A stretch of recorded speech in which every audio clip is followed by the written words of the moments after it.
We have sacrificed a lot for the creation of this country. Charter of economy ہم کریں, ملک آگے چلے. ہم نہ سلیکٹڈ ہیں نہ فارم 47 والے ہیں. We have shot down the enemy's most modern aircraft, including multiple Rafale jets. A favorite field marshal from Pakistan. آپ دیکھ رہے ہیں خبروں، تبصروں اور تجزیات پر مبنی پاکستان کا سب سے معتبر نیوز شو آن مائی ریڈار کامران خان کے ساتھ. السلام علیکم، میں ہوں کامران خان. گزشتہ سال مئی میں ہونے والی بدترین شکست اور جنگی رسوائی کے باوجود بھارت ایک بار پھر آگ سے کھیل رہا ہے اور پاکستان کے خلاف اس دفعہ پانی کو بطور ہتھیار استعمال کرنا چاہتا ہے. انڈس واٹر ٹریٹی معطل کرنے کے بعد بھارت نے پاکستان کے لیے مختص دریاؤں پر کئی منصوبوں کو تیز کر دیا ہے. پاکستان اسے اپنی قومی سلامتی کا معاملہ اور سندھ طاس معاہدے سے کھلواڑ کو ریڈ لائن کراس کرنا قرار دے چکا ہے. گویا دو ایٹمی قوتیں ایک بار پھر جنگ کے کنارے پہ کھڑی ہیں. ویسے تو بھارت پچھلے 20 سال سے ہر نازک موقع پر یہی حرکت کرتا ہے. کبھی باگلیارا ڈیم کی تعمیر کا اعلان، کبھی کشن گنگا پروجیکٹ کی دھمکی. تاہم پچھلے سال پہلگام واقعے کے بعد دھمکیوں سے آگے نکل گئی. پہلے یک طرفہ طور پہ انڈس ٹریٹی کو معطل کیا گیا، پھر دریائے چناب پر 5 ہائیڈرو پاور پروجیکٹس کو تیز کرنے، بعض ڈیمز پر ریزروائر فلشنگ شروع کرنے اور معاہدے کی پابندیوں سے ہٹ کر اقدامات شروع کیے گئے. اس سے بڑھ کر 5 جون کو وزارت خارجہ نے کہا کہ یہ معاہدہ معطل ہی رہے گا. بھارتی وزیر آبی وسائل CR پاٹل کے مطابق ایسے ایکشنز کیے جا رہے ہیں کہ ان کے بقول پاکستان کو ایک بوند پانی بھی نہیں ملے. جب یہ نرنے مانیہ پردھان منتری مودی صاحب نے لیا ہے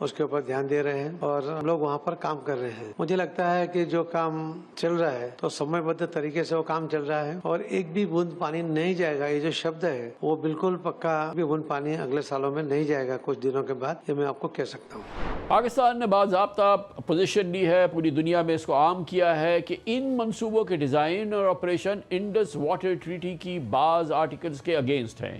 اسی لیے پاکستان نے معاملہ انٹرنیشنل ثالثی عدالت میں اٹھایا، جس نے پاکستان کے حق میں فیصلہ بھی دے دیا اور فیصلہ دیتے ہوئے واضح کیا کہ دونوں فریقین میں سے کوئی ایک اپنی مرضی سے انڈس واٹر ٹریٹی کو نہ تو سسپینڈ کر سکتا ہے نہ ہی اس میں کوئی ایمنڈ کر سکتا ہے. بھارت نے اس فیصلے کو تسلیم کرنے سے انکار کر دیا.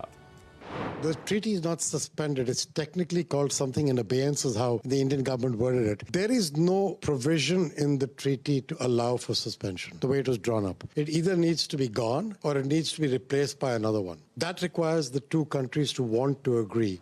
پاکستان اس ایکشن کو ایکٹ آف وار قرار دے چکا ہے. Deputy prime minister Ishaq Dar نے خبردار کیا ہے کہ دریائے سندھ کے آبی نظام کا حصہ بننے والے دریاؤں پر بھارت کے کم از کم 17 منصوبے نئی دلی کو ہائیڈرو ہیجمنی ٹولز فراہم کریں گے جس کے نتائج بے پناہ سنگین ہوں گے. India has followed up its belligerent statements with illegal actions. These include projects to create reservoirs such as Sawalkot, Kithia, Kawar, etc. The expansion of existing structures such as Baglayar and Salal. And most alarmingly, diversion projects on the Indus, Chenab and Ravi rivers. In total, at least 17 such projects that will drastically alter the river system as a whole, giving India the tools for hydro hegemony that it so desires. اس سے قبل Indian prime minister Narendra Modi نے 66 سال سے جاری Indus water treaty کو یک طرفہ suspend کرتے ہوئے دھمکی دی تھی کہ پانی اور خون ساتھ نہیں بہیں گے. سندھو جل سمجھوتا بھارت سے نکلنے والی ندیاں گورنمنٹ فیصلہ کرے کیا کر رہا ہے. ندی ہماری، پانی ہمارا، دیش کا اہد کرنے والا یہ سمجھوتا اب اس روپ میں آگے نہیں چل سکتا. بھارت نے طے کر دیا ہے خون اور پانی ساتھ ساتھ نہیں بہ سکتے. جواب میں پرائم منسٹر شہباز شریف نے خبردار کیا کہ پاکستان کے دریاؤں کا رخ موڑنے کی کسی بھی کوشش کا پاکستان اپنی پوری قوت سے جواب دے گا. یہ سن میری بات کان کھول کے کہ اگر آپ نے ہمارا پانی بند کرنے کا سوچا بھی تو پھر وہ ریڈ لائن ہے، پھر واقعی خون اور پانی پھر اکٹھا نہیں بہے گا. پانی کا جو ہمارا حق ہے وہ یہ قوم کے سجیلے جوان وہ اپنی بہادری اور جرت سے اور قربانیوں سے وہ پانی کا حق پوری طرح اس کو ریٹریٹ کریں گے اور اس کو موجود صورتحال میں اسی طرح قائم رکھیں گے. اس کے اوپر کبھی سوچنا بھی نہ. دراصل تقسیم کے بعد سے ہی پاکستان اور بھارت کے درمیان پانی کی تقسیم کانفلکٹ کا شکار رہی ہے، جسے 1960 میں انڈس واٹر ٹریٹی کے ذریعے حل کر لیا گیا. اس ٹریٹی کے ذریعے دریاؤں کی تقسیم اس طرح کی گئی کہ بھارت کو راوی، بیاس اور ستلج، جبکہ پاکستان کو سندھ، جہلم اور چناب دیے گئے. 66 برسوں تک یہ معاہدہ دونوں ملکوں کے درمیان 3 جنگوں اور شدید سیاسی کانفلکٹ کے باوجود برقرار رہا اور اسے دنیا کے کامیاب ترین بین الاقوامی آبی معاہدوں میں شمار کیا جاتا ہے. پاکستان کے لیے انڈس واٹر ٹریٹی محض پانی کی تقسیم کا معاہدہ نہیں بلکہ ایگریکلچر، اکانومی اور فوڈ سیفٹی کی بہت بڑی امپورٹنٹ بنیاد سمجھا جاتا ہے. پاکستان کے پورے دریائی نظام کا 80% بہاؤ دریائے سندھ، جہلم اور چناب کے پانی پر مشتمل ہے. پاکستان کی 90% سے زائد فصلیں دریائے سندھ کے نظام سے سیراب ہوتی ہیں. اس کے علاوہ پاکستان کے تمام 21 پن بجلی گھر دریائے سندھ کے علاقے میں واقع ہیں. یعنی پاکستان اپنی بجلی کا تقریباً 20 سے 30% حصہ بھی انہی دریاؤں پر قائم پن بجلی گھروں سے حاصل کرتا ہے. یہی وجہ ہے کہ پاکستان اسے اپنی بقا کا سوال قرار دیتا ہے. عالمی ثالثی عدالت کا دروازہ کھٹکھٹانے کے بعد پاکستان نے بھارتی ہٹ دھرمی کے مقابلے اور سندھ طاس معاہدے کے تحفظ کے لیے اسلام آباد میں اپنی نوعیت کے پہلے بین الاقوامی سیمینار کا انعقاد کیا، جس میں شریک گلوبل ایکسپرٹس نے پاکستان کے موقف کی بھرپور تائید کی. گلوبل پالیسی ایکسپرٹس لوری واٹکنز کا کہنا تھا کہ بھارت یک طرفہ طور پہ اس ٹریٹی کو نہ سسپینڈ کر سکتا ہے نہ ہی ختم کر سکتا ہے.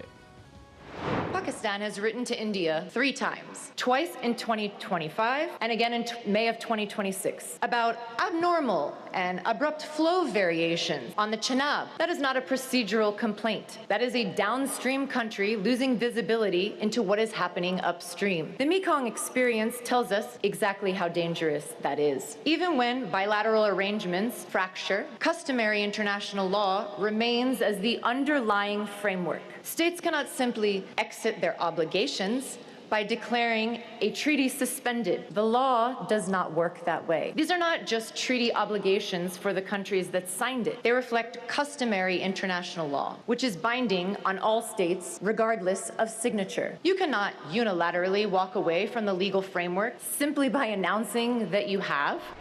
ایک اور گلوبل ایکسپرٹ جن کا تعلق رشیا سے ہے، ڈاکٹر روگزلونا زیگون نے بھارت کے اس موقف پر بھی شدید ریزرویشن کا اظہار کیا اور انہوں نے کہا کہ بھارت پانی کو بطور ہتھیار استعمال کرنے کی کوشش کر رہا ہے. ساؤتھ ایشیا کے پیس کے لیے انڈس واٹر ٹریٹی کا برقرار رہنا ہر صورت ضروری ہے. Indus Water Treaty, foundation for peace and security in South Asia. Unfortunately, Indus waters bring different sound and meaning of these principles for India, that has unilaterally suspended the 66-year-old Indus Waters Treaty with Pakistan. India's foreign ministry said on the 5th of June that treaty would stay suspended until Pakistan completely stops cross-border terrorism. It appears as provocative and aggressive as the statement of the India's Prime Minister Narendra Modi that blood and water cannot flow together. It asserts that India will not continue standard diplomatic cooperation and resource sharing while enduring violent attacks. This rhetoric poisons not just the sacred Indus waters, but the very ground of the international law. آج اسلام آباد میں اس international seminar سے خطاب کرتے ہوئے national defence university کے سابق صدر لیفٹیننٹ جنرل ریٹائرڈ عامر ریاض کا کہنا تھا کہ دریائے چناب پر بھارتی منصوبے ہمارے نیشنل انٹرسٹ سے براہ راست متصادم ہیں. It is a treaty which was designed actually to prevent another layer of very serious conflict between the two countries. It was a treaty which was designed to protect a civilization. And they've accelerated all their projects. The cascade integration, this is the serious thing. The projects on Chenab, I'm talking about the Chenab. Now, there are a number of projects on Chenab. If one water flow is managed at one, is released in a calibrated way to the other, is managed there, and so on and so forth, when it reaches Pakistan, you almost can have total control control over the flow of the water. And you can release the water according to your wish and will, and can use it for coercion, which forms a very serious threat to Pakistan's national security. It is a serious threat. The buildup of the Indians on the river Chenab is a serious threat to Pakistan's national security, goes without saying. Pakistan's strongest argument is not that India can dry our rivers. The strongest argument is that an upper riparian state is trying to convert a functioning water treaty into a political punishment tool. If this becomes a precedent, it will no longer be a problem of South Asia. آج اس international seminar کے ذریعے پاکستان نے دنیا کو اور خاص طور پہ بھارت کو لاؤڈ اینڈ کلیئر میسج دیا کہ انڈس واٹر ٹریٹی کی بریچ کسی قسم کی وائلیشن وہ ریڈ لائن ہے جو پاکستان کو مجبور کرے گا کہ وہ اپنی پوری قوت سے بھارت کے اس نظام کو تہس نہس کر دے جہاں پہ اس قسم کی سوچ آگے بڑھ رہی ہے۔ پاکستان میں پرائیویٹائزیشن کی تاریخ کے حوالے سے کل اہم ترین دن تھا۔ کل پاکستان انٹرنیشنل یعنی پی آئی اے باضابطہ طور پہ عارف حبیب کنسورشیم کی پی آئی اے ایکوٹی لمیٹڈ کے زیر انتظام چلی گئی، جس کے ساتھ ہی ڈیکیڈ سے قومی خزانے پر کھربوں روپے کا بوجھ بننے والی قومی ایئر لائن پر حکومتی کنٹرول کا خاتمہ ہو گیا۔ یہ پاکستان کی 2005 کے بعد پہلی اور سب سے بڑی کامیاب پرائیویٹائزیشن ہے اور پاکستان کی تاریخ کی سب سے بڑی نجکاری ڈیل بھی اس کو قرار دیا گیا ہے۔ اس موقع پہ موجود رہے کل prime minister Shehbaz Sharif, field marshal Asim Munir, deputy prime minister Ishaq Dar, اور ان کی موجودگی میں ہونے والی تقریب میں پرائیویٹائزیشن کمیشن نے پی آئی اے کا باقاعدہ انتظامی کنٹرول اس نئے کنسورشیم کے حوالے کیا۔ اسی دوران نئی انتظامیہ نے فوجی فاؤنڈیشن کے managing director lieutenant general retired Anwar Ali Haider کو پی آئی اے کا پہلا چیئرمین مقرر کر دیا، جبکہ بورڈ میں کنسورشیم کی نمائندگی کرنے والوں میں جناب عارف حبیب، جناب گوہر اعجاز، جناب فضل شیخ، جناب عقیل کریم ڈیڈی اور محترمہ فرزانہ فیروز کو شامل کیا گیا۔ پرائیویٹائزیشن کمیشن کے مطابق حکومت کو ڈیل مکمل کرنے سے پہلے 40 مختلف شرائط پوری کرنی پڑی۔ جی ہاں، 40۔ پاکستان اور بیرون ملک ریگولیٹری منظوریوں کے علاوہ legal, commercial, tax, shareholding, leasing اور کارپوریٹ گورننس سے متعلق تمام تقاضے پورے کیے گئے۔ یہ تمام منظوریاں اس لیے ضروری تھیں تاکہ پرائیویٹائزیشن اور اس کے منتقل ہونے کے بعد بھی پی آئی اے بغیر کسی لیگل یا آپریشنل رکاوٹ کے اپنی فلائٹس جاری رکھ سکے۔ دسمبر 2025 میں ہونے والی بیڈنگ کے نتیجے میں کنسورشیم نے 180 بلین روپیز کی انویسٹمنٹ کا وعدہ کیا تھا، جس میں 55 ارب روپے حکومت پاکستان کو پی آئی اے کی فروخت کے عوض ادا کر دیے گئے، جبکہ 125 بلین روپیز ڈائریکٹ پی آئی اے میں لگائی جائیں گے۔ اپریل میں کنسورشیم نے حکومت سے 25% ریمیننگ شیئرز بھی 45 بلین روپیز میں خرید لیے، جس کے بعد پی آئی اے 100% پرائیویٹ سیکٹر کی ملکیت میں آ چکی ہے۔ نئی ایڈمنسٹریشن کا ٹارگٹ سپٹمبر 2026 تک ایئر لائن کے فلیٹ کو بڑھا کر 50 طیاروں تک لے جانا ہے، اور یہ سب کچھ آئندہ 3 مہینوں میں ہو جائے گا۔ پی آئی اے کی پرائیویٹائزیشن پاکستان کے لیے صرف ایک کارپوریٹ ٹرانزیکشن نہیں بلکہ پاکستان کے انویسٹرز کے ٹرسٹ کا ایک بہت بڑا امتحان بھی تھا۔ کیا پاکستانی پاکستان میں پیسہ لگانے کے لیے اس طریقے سے آگے آئیں گے؟ اور اگر یہ ماڈل کامیاب ہوتا ہے اور سرمایہ بر وقت آتا ہے، ایئر لائن کی کارکردگی بہتر ہوتی ہے، تو یہ پاکستان کے فیوچر کی دیگر پرائیویٹائزیشن کے لیے ایک بہت بڑی پازیٹیو مثال بن جائے گی۔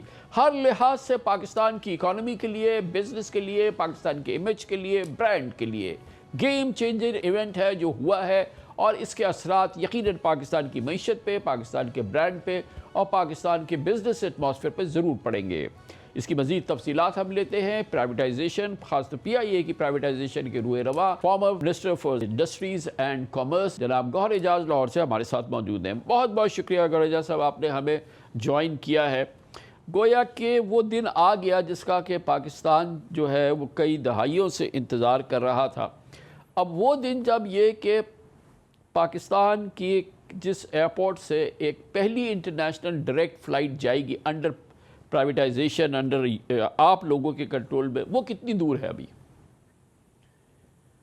بسم اللہ الرحمن الرحیم۔ کامران خان صاحب، سب سے پہلے تو آج آپ کے شو کے تھرو میں پوری قوم کو مبارکباد پیش کرتا ہوں کہ یہ پاکستان کی ہسٹری کی سب سے بڑی پرائیویٹائزیشن ہے، اور اس سے بڑی خوشی ہے کہ اس میں 6 کے 6 consortium members Pakistani business houses ہیں، اور جو ہے ان پاکستانی بزنس ہاؤسز نے اس بات کو پروو کیا کہ پاکستان کا بزنس مین پاکستان سے محبت کرتا ہے اور پاکستان کے بزنس کے پاس یہ کیپیسٹی موجود ہے کہ جو ہے وہ اتنی بڑی پرائیویٹائزیشن جو کہ 180 ارب روپے یا $750 ملین $750 ملین کے ایکویلنٹ بن جاتی ہے، وہ پرائیویٹ سیکٹر نے اس کو جو ہے پرائیویٹ کیپٹل سے اس کو حکومت سے لیا ہے اور لے کے جو ہے اتنی بڑی آرگنائزیشن کو چلانے کے لیے انہوں نے اپنے جو ہے وہ 7 ٹاپ جو ہے وہ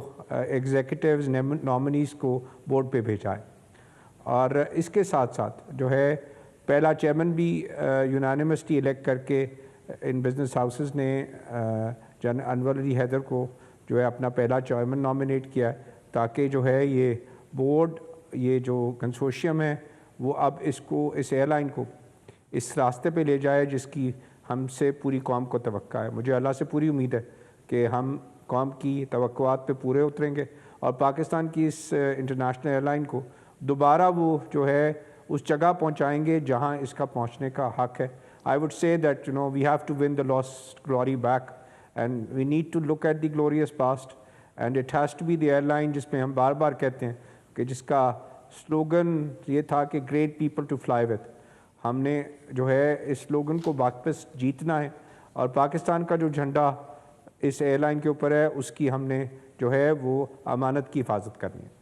تو یہ اپیرنٹلی جو ابھی تک سامنے چیز آئی ہے گوہریزہ صاحب، اس میں ابھی کوئی ڈیٹ آپ لوگوں نے نہیں اس پہ کریٹ کیا ہے، یہ ابھی فی الحال تو اتنی ہیویلی ڈیٹڈ کمپنی اب آپ شروع کر رہے ہیں وداؤٹ اینی ڈیٹ، یہ صحیح ہے نا؟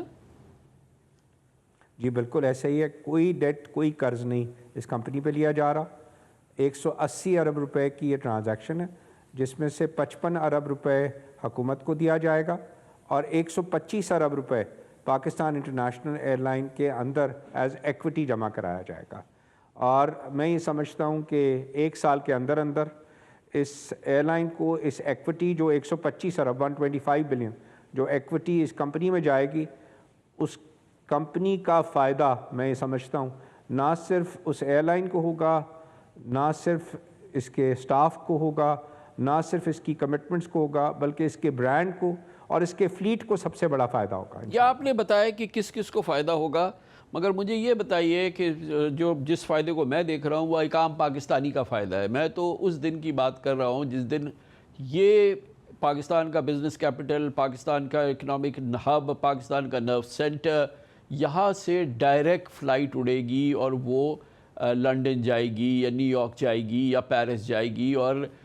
لاہور سے لوگ اڑیں گے، مختلف فلائٹس پی آئی اے کی مختلف وقت پہ جو ہیں وہ انٹرنیشنل ڈیسٹینیشنز پہ جاری ہوں گی اور اسلام آباد سے جاری ہوں گی۔ یہ بالکل ایک الگ منظر ہوگا، یہ ایک خواب کا سا منظر ہے۔ یہ انشاءاللہ فل بلوم ہم کب دیکھنے لگیں گے اور اس کی بگننگ کب ہوگی؟ ہم 6 مہینے سے اس کی پلاننگ کر رہے ہیں اور اللہ سبحانہ تعالیٰ خود مدد کر دیتے ہیں۔ جب ہم نے 23 دسمبر کو یہ بڈ جیتی تھی تو اس وقت کنڈیشن ایسی تھی کہ آپ کو 2033 تک کوئی جو ہے وہ جہاز کی اویلیبلٹی نہیں تھی، نہ نیرو باڈی کی نہ وائڈ باڈی کی۔ اللہ سبحانہ تعالیٰ نے ایسا موقع کریٹ کر دیا ہے کہ اب ہم کانفیڈنٹ ہیں کہ انشاءاللہ تعالیٰ 3 مہینے کے اندر اندر ہمارے آرڈرز جو ہیں وہ پلیس ہو جائیں گے، وائڈ باڈی کے بھی، نیرو باڈی کے بھی، اور ہم اسی سال میں جو ہے انشاءاللہ تعالیٰ نئے فلیٹ کے ساتھ جو ہے وہ اس ایئر لائن میں نئی ڈیسٹینیشنز جو کہ اس وقت رکی پڑی ہیں پچھلے کئی سالوں سے، ان ڈیسٹینیشنز پہ امریکہ میں بھی جائیں گے۔ ہم جو ڈیسٹینیشنز ابھی شروع ہوئی ہیں لنڈن، مانچسٹر، برمنگھم، ان ڈیسٹینیشنز پہ بھی کراچی، لاہور، اسلام آباد، ہر جگہ سے فلائٹ سٹارٹ کریں گے۔ بٹ میں آج صرف یہ بات کرتا ہوں کہ یہ پیغام صرف ان لوگوں کے لیے نہیں ہے جو دنیا میں ہمارے ایکسپیٹس ہیں، جو لوگ یہاں سے ٹریول کرنا چاہتے ہیں ڈائریکٹ اور پاکستان انٹرنیشنل ایئر لائن سے اور پاکستان سے محبت کرتے ہیں کہ ہم نے اپنی ایئر لائن پہ جانا۔ تو اس سے بڑا پیغام ایک اور ہے خان صاحب کہ یہ 10,000 لوگ اس ایئر لائن کے ساتھ بھی وابستہ تھے، تو حالت یہ تھی کہ وہ بھی سارے جو ہے وہ امانت ہے ہماری قوم کے، اور میں یہ سمجھتا ہوں کہ آج ان کے لیے بھی ایک نئی شروعات ہے، ایک نیا دن ہے، اور ہم یہ سمجھتے ہیں کہ جو ایسٹ ہوتا ہے وہ ایسٹ لوگ ہوتے ہیں. ایسٹ خالی جہاز نہیں ہے, ایسٹ وہ لوگ بھی ہیں. ان لوگوں کے لیے بھی آج میرا پیغام ہے کہ آپ کو ایز پرائیویٹ سیکٹر آج سے جو ہے ایکسیل کرنا پڑے گا کہ لوگ سمجھیں کہ یہ پاکستان انٹرنیشنل ایئر لائن ہے اور پرائیویٹ سیکٹر کی ایئر لائن ہے. بیکاز ہر چیز تو وہ لوگ ہیں, وہ اصل ایسٹ وہ ہیں. جہاز اور لوگ یہ دونوں مل کے جو ہے یہ کمبینیشن سے یہ پروڈکٹ بنے گا. اور انشاءاللہ تعالی ہم یہ سمجھتے ہیں کہ یہ پروڈکٹ بہترین پروڈکٹ ہوگا. جب بھی پی آئی کی بات کرتے ہیں اکثر ہماری بات جو ہوتی ہے وہ فوکسڈ ہوتی ہے انٹرنیشنل سیکٹر پہ. یہ بتائیے کہ ڈومیسٹک سپیس یہ ڈومیسٹک سپیس بھی وہ اتنی بہت زبردست اور جس کو کہ پی آئی اے نے خالی کر دیا انفارچونیٹلی, اور بالکل ایک ایسا رہ گیا ہے کہ وہ برائے نام وہ چیز رہ گئی ہے. کتنا بڑا پوٹینشیل ہے, کتنی بڑی ضرورت ہے. کراچی سے لاہور جانے کے لیے آپ کو 12 گھنٹے انتظار کرنا پڑتا ہے. یہ اور لاہور سے اب ایک آدھ کوئی کسی پرائیویٹ سیکٹر میں ایک فلائٹ شروع ہو گئی ہے. یہ جو پاکستان کے اندر کی کمیونیکیشن, ایئر کمیونیکیشن ہے, جس کا کہ ایک بریک ڈاؤن ہی ہم ایک طرح کا دیکھ رہے ہیں اس سیکٹر میں جو پی آئی اے ڈومینیٹ کرتی تھی آن بیسڈ آف جو اس کی سروسز ہوتی تھی, جو اس کا پورا ہوتا تھا, وہ اس کے لیے کیا ویژن ہے خاص طور پہ ڈومیسٹک سیکٹر کے لیے؟ کامران صاحب دیکھیں, جب گورنمنٹ سیکٹر میں ایئر لائن چلتی ہے تو وہ اس بات پہ چلنے ہر جگہ پہنچانا ہے بیسک ویلفیئر لوگوں کا اور لوگوں کی سہولت. جو پرائیویٹ سیکٹر میں جب کوئی بھی چیز چلتی ہے تو وہ بزنس کانسیپٹ پہ چلتی ہے. اب میں بزنس ایسپیکٹ دیکھوں, اور ہم نے اس پورے 6 مہینے میں بیسٹ کنسلٹنٹس دنیا کے ہم نے لیے رکھے. ہمارے پاس ٹرکی کے بھی جو ٹرکش ایئر لائن کے چیئرمین سی ای او وہ بھی اس وقت ہمارے کمرشل ڈائریکٹرز وہ بھی ہمارے 6 مہینے سے ایڈوائزرز ہیں یہاں بیٹھے ہوئے ہیں. میں یہ سمجھتا ہوں کہ پاکستان کے اپنے اندر جیسے آپ نے کہا ہے نا بہت بڑا اسکوپ ہے, جس کو ہم اس پوٹینشیل کو, کیونکہ ہم یہ سمجھتے رہے شاید گورنمنٹ نے ویلفیئر کی وجہ سے چلا رہی تھی فلائٹ کراچی سکھر یا کراچی گلگت یا لاہور گلگت. اتنا بڑا پوٹینشیل ہے, اتنا بڑا پوٹینشیل ہے خان صاحب کہ میں سمجھتا ہوں کہ شاید ہم اپنے پوٹینشیل کو خود ہی نہیں ریئلائز کر رہے جو یہاں موجود ہے. ایک جملہ میں آپ کو کہوں گا, ہم کہتے ہیں کہ ایئر لائن جو ہے وہ شاید پرفارم نہیں کر رہی تھی. ہم نے اس کی جو بیلنس شیٹ دسمبر 25 کی کلوز ہوئی ہے, اس کی ٹرن اوور جو ہے تقریباً 230-240 ارب کے درمیان ہے. تو اس کا مطلب ہے یہ ایئر لائن اس حالت میں بھی صرف 16 جہازوں کے ساتھ بھی $100 ملین کی ٹرن اوور کر رہی تھی. پاکستان کی پرائیویٹ سیکٹر کی جو میں لارجسٹ کمپنیز کو دیکھتا ہوں جو مینوفیکچرنگ میں یا سروس میں, کوئی بھی $1 بلین کمپنی نہیں ہے. ابھی تو یہ ایئر لائن چلی نہیں ہے. میں یہ سمجھتا ہوں کہ اگلے سال اس کی ٹرن اوور جو ہے جب تک یہ پبلک میں آتی ہے, this will be the largest turnover company in the countries, and it will be the Pakistan brand جو یہ فلائٹ اور پلین کیری کر رہا ہوگا, یہ پاکستان کا سب سے بڑا برانڈ بنے گا انشاءاللہ. لیکن گوہر صاحب یہ فرمائیے گا کہ کمپٹیشن بھی ہے نا ابھی جن روٹس پہ آپ کر رہے ہوں گے, جس جگہ پہ جانا آنا ہے, اور کمپٹیشن ان سے ہے جو کہ بالکل world class top airlines ہیں. آپ کا مقابلہ ہے ایمریٹس سے ہے, آپ کا قطر سے ہے, آپ کا اتحاد سے ہے, اور یہ وہ ہے جو دنیا میں نمبر 1 ایئر لائنز ہے. اور آج کل ہم جب کیبن میں جاتے ہیں, نئے جہازوں میں جاتے ہیں, تو ان کا منظر ہی کچھ اور ہوتا ہے. آج کل لوگ انٹرنیٹ استعمال کر رہے ہوتے ہیں, آج کل لوگ ان کی زبردست سروسز ہیں, اور کیبن ایک سے ایک ہے, زبردست ہے. اور ظاہر ہے کہ جب آپ نئے جائیں گے تو لوگ آپ کی طرف بھی دیکھیں گے اور پھر اپنا پرانا وہ یاد کریں گے جو اس سے پہلے وہ انجوائے کیا کرتے تھے.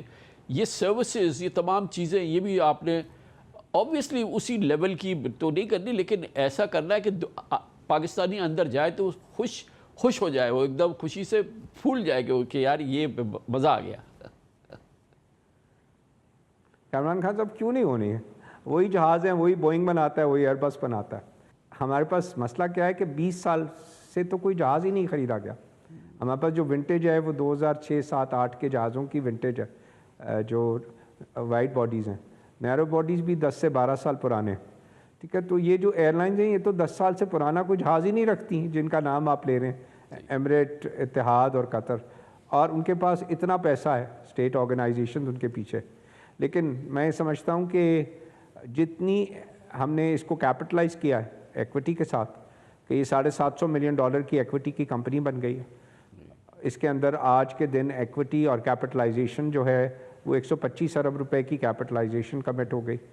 اور جو ہے وہ جس ڈائریکشن میں یہ بورڈ لے کے جانا چاہتا ہے, یہ جو 6 گروپس ہیں یہ کوئی رکنے والے گروپس نہیں ہیں خان صاحب.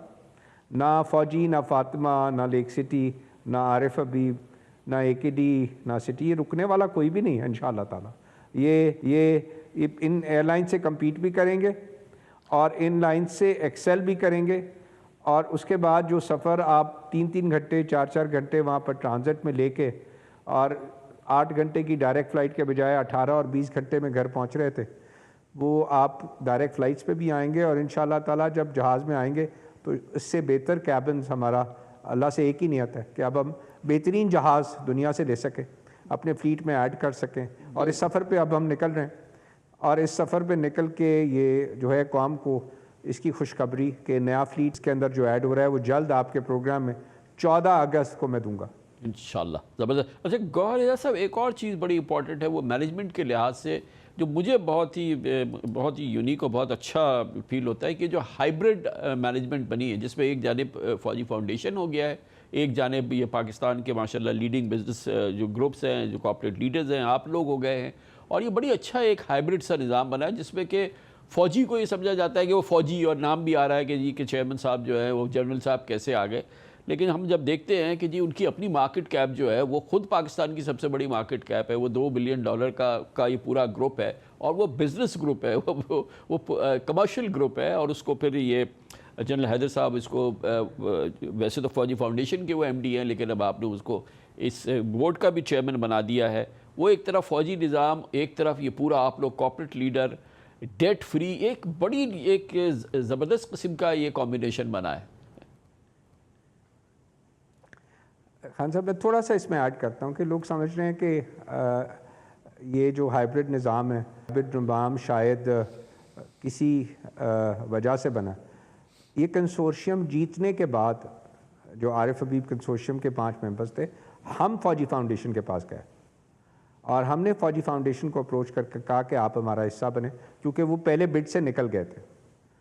اور ہم نے اس کو اس وجہ سے کہا کہ اگر آپ آج دیکھیں تو پاکستان کا جو لارجسٹ بزنس گروپس ہیں جس کی مارکیٹ کیپ, اگر آپ صرف فوجی فرٹیلائزر آپ نے $2 بلین بتائی ہے, آج فوجی فاؤنڈیشن کی تمام کمپنیز کی مارکیٹ کیپ شاید $5 بلین سے زیادہ ہے, $5 بلین سے زیادہ ہے. They are the largest group in capital stock market in Pakistan. 5 billion in کی شاید ماری کی اگر گیس کی آپ دیکھیں گے تو جی 1.5 بلین 2 بلین کے قریب. جی بالکل ٹھیک ہے, صحیح ہے. 2 بلین. تو ان کے پورے گروپ کی آج سیمنٹ میں بھی موجود ہیں, آئل اینڈ گیس میں بھی موجود ہیں, فرٹیلائزر میں بھی موجود ہیں. اس کے علاوہ جو ہے وہ ان کا جو گرپ ہے بزنس پہ, they are competing with all the business houses in all the sectors. Banking میں بھی موجود ہے. سر ایک اور چیز بڑی, جنرل حیدر کو ہم نے جب جی خان صاحب جنرل حیدر کو جو ہم نے نامینیٹ کیا, یہ بہت سمجھ کے ہم نے نامینیٹ کیا. ٹوڈے جو ہے وہ ہم سب گروپس جب ساتھ بیٹھے ہیں تو چیئرمین جو کو بٹھایا جاتا ہے اس کی عزت کی جاتی ہے. اور ہم یہ سمجھ لیں کہ سارے business houses they are all $1 billion business houses, سب کی ٹرن اوورز $1 بلین کے قریب ہیں. اور کمال ایکسل کیا ہے عارف حبیب صاحب نے, فواد اور فضل مختار صاحب نے, فاطمہ میں, سٹی اسکول فرزانہ فیروز صاحبہ نے کمال کیا ہے. تو یہ سارے جو بزنس ہاؤسز ہیں انہوں نے سب نے اکٹھے ہو کے جو ہے یونانیمسلی جنرل حیدر کو لے کے آئے ہیں. بٹ بیسک پتہ کیا ہے کہ ہم 6 مہینے سے کام کر رہے ہیں جنرل حیدر کے ساتھ, اور ہم نے یہ سمجھا کہ وہ تو بائنڈنگ فورس ہیں, اور اتنی خوبصورتی سے انہوں نے اپنی میٹنگ میں اپنی عزت اور اپنا وقار بڑھایا. اور جو ہے وہ ہم سب نے سمجھا کہ عارف حبیب صاحب نے, میں نے, فواد صاحب نے, سب نے جا کے خود پرسنلی ان کو پروپوز کیا ایز چیئرمین آلسو. تو خان صاحب بات یہ ہے کہ اس نے بے شک جو لوگ جانتے ہیں وہ انتہائی نفیس شخصیت, انتہائی شریف, انتہائی انٹیگریٹی اور انتہائی, اور پھر بزنس ایکیومنٹ جس طرح سے فوجی فاؤنڈیشن انہوں نے لیڈ کیا ہے اس کا کوئی جواب نہیں. مگر ایک اور چیز اسی پرائیویٹائزیشن کے لحاظ سے پاکستانی بڑی ایک امپورٹنٹ ہے ہمارے لیے جاننا اور سب کو پتہ ہونا کہ اس میں جو فیلڈ مارشل عاصم منیر کا رول رہا ہے all through the privatization process, یہ کوئی لوہے کے چنے چبانے سے زیادہ مشکل کام ہے پاکستان میں ایک چھوٹی سی چیز کا ہونا، اور اس پی آئی اے کا پرائیویٹائز ہو جانا، اور اس کا آپ نے دیکھا آخر تک میں بھی آ گیا کہ جی کنسیشن کیوں دے دیا، اور یہ تمام چیزیں پارلیمنٹ کے اندر، اور پوری پارٹیز ہیں پولیٹیکل پارٹیز جنہوں نے ٹوتھ اینڈ نیل ساری زندگی پی آئی اے کی پرائیویٹائزیشن کو اپوز کیا اور اس کو اس جگہ پہ پہنچا دیا کہ وہ تباہی کے آخری کنارے تک پہنچ گئے. انہوں نے بھی جو ہے اس کو مانا، اور پھر اس پہ ظاہر بڑا critical role all through the privatization process جو ہے فیلڈ مارشل عاصم منیر کا رہا. اور مجھے تو یہ بتایا کہ جی کہ یہ بوئنگ سے آپ کو ابھی آپ نے بتایا کہ وہاں تو پیک کیوں ہے، وہاں پہ تو آپ کو مل نہیں سکتے، کہ اس میں بھی جو ہے ماشاءاللہ ان کا انفلوئنس استعمال ہوا تو پھر وہ آپ کو نئے جہاز ملے.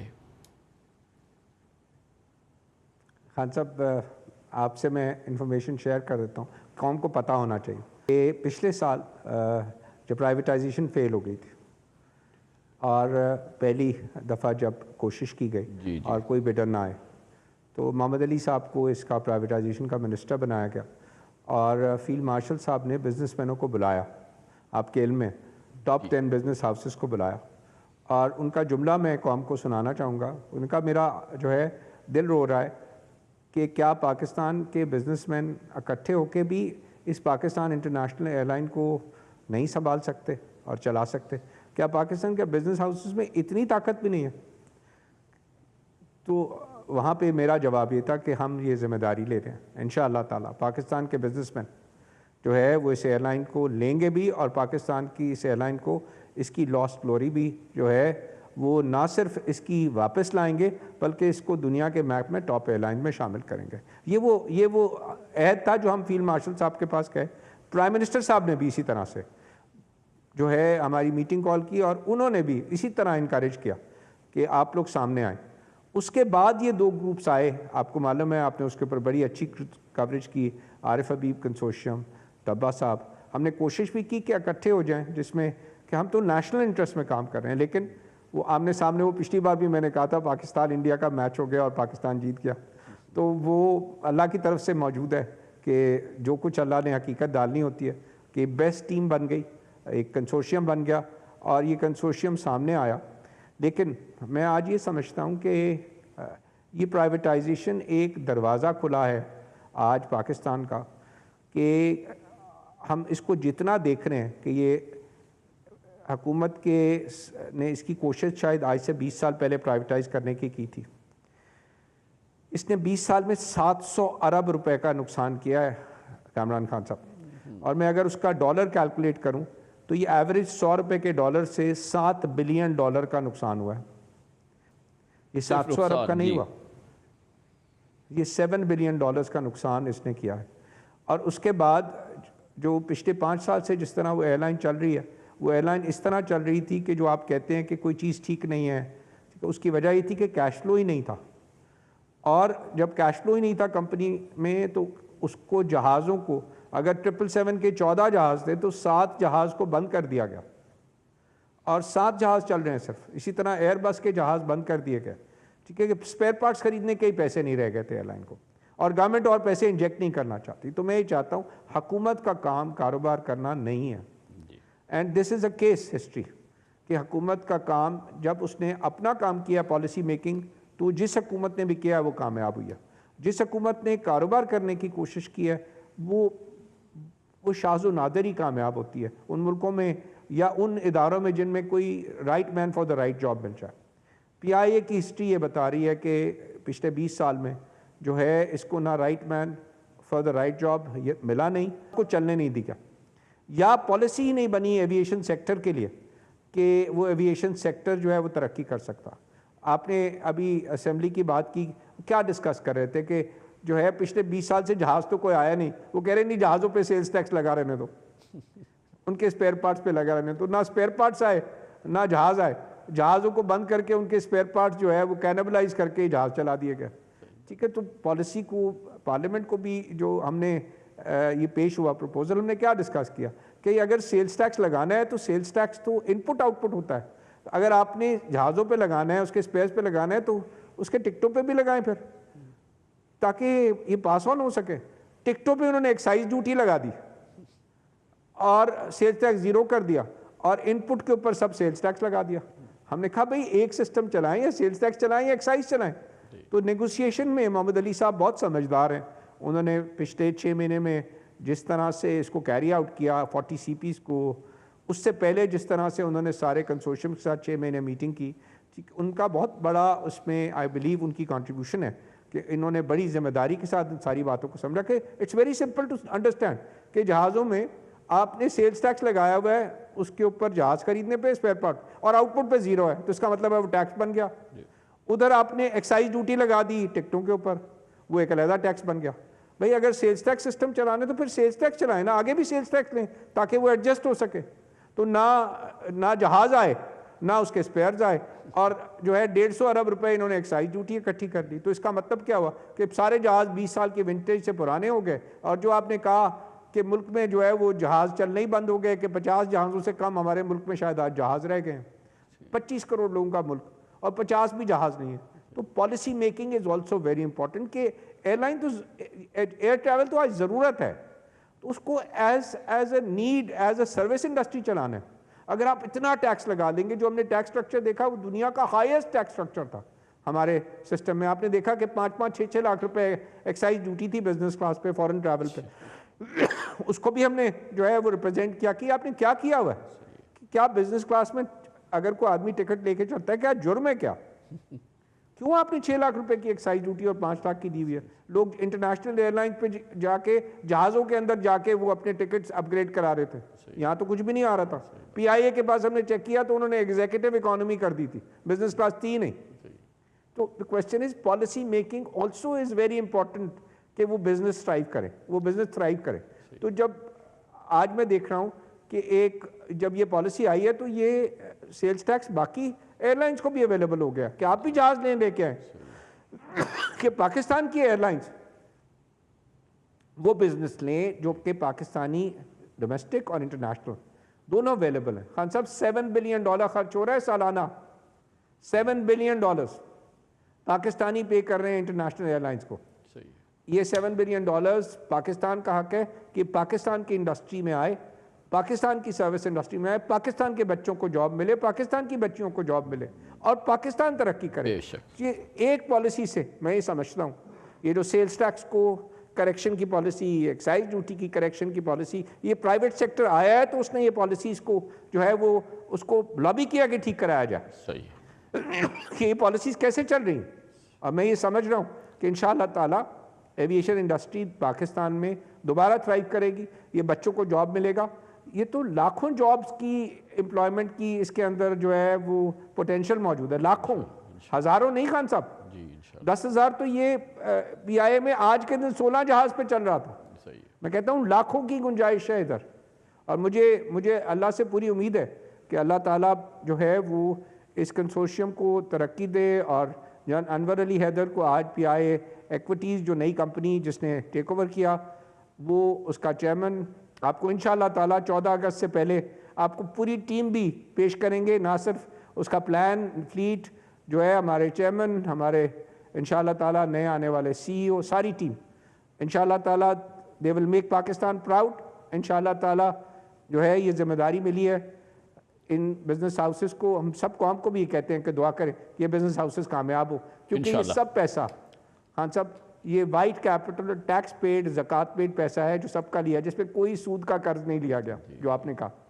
اور سب نے نیت سے اس کام کو شروع کیا کہ اللہ تعالیٰ ہمارے پاکستان کو ترقی دے اور پاکستان اس جگہ پہنچے جہاں پاکستان کو پہنچنے کا. انشاءاللہ دس از the first step and we are proud to be part of this team Pakistan who are taking this step forward. Thank you so much. بہت بہت شکریہ جناب گوہر اعجاز ہمارے ساتھ. آج کے پروگرام کا بھی اختتام ہوتا ہے. کامران خان کو اجازت. اللہ حافظ. ناصر.